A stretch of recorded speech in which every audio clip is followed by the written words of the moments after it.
Hello, the fate of the global economy has been one of the main stories, if not the main story, of 2010 and will remain very much at the top of the agenda in 2011.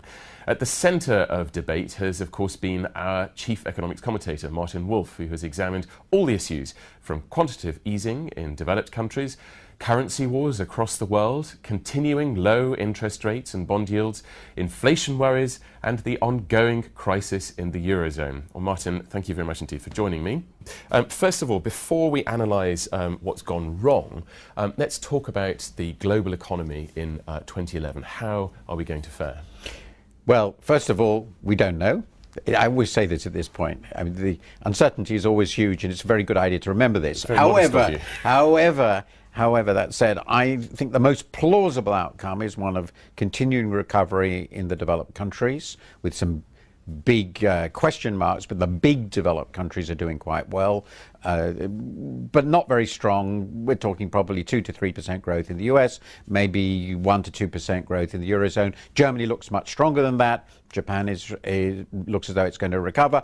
The emerging countries are doing very, very well. So plausibly we'll have, with luck, a pretty strong year, and things will look a bit better a year from now than they do now. I mean, that's all the excitement in the emerging markets still.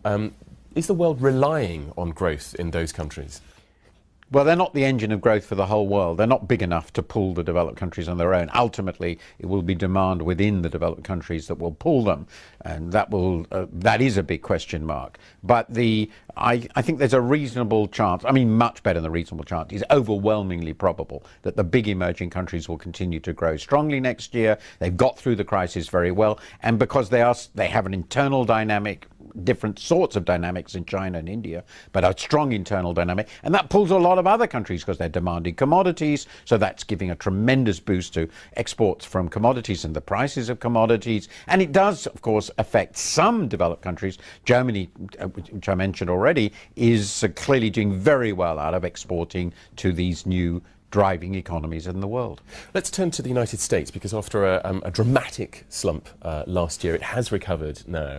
How much of that is down to the fiscal stimulus in the US, and what happens when that stimulus is removed? Well, actually, the fiscal stimulus, I think, was pretty small. If you actually look at it carefully and you look at the whole of government, and particularly, so you include the states who are cutting back very much, and the states are a big part of government spending in the US, there really has been remarkably little fiscal stimulus.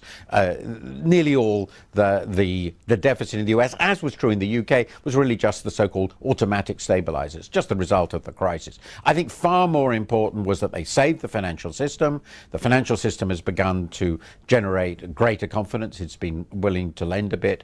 And above all, monetary policy has been so fantastically aggressive, not only in the US, actually everywhere, but the Fed has clearly led this. And that, with very low interest rates, very aggressive policies earlier in the crisis towards the credit markets, they're financing a lot of the housing in the US. That has helped, I think, much more than fiscal policy. What will fiscal tightening mean? Well, actually, in the US, there isn't going to be any fiscal tightening, or not much.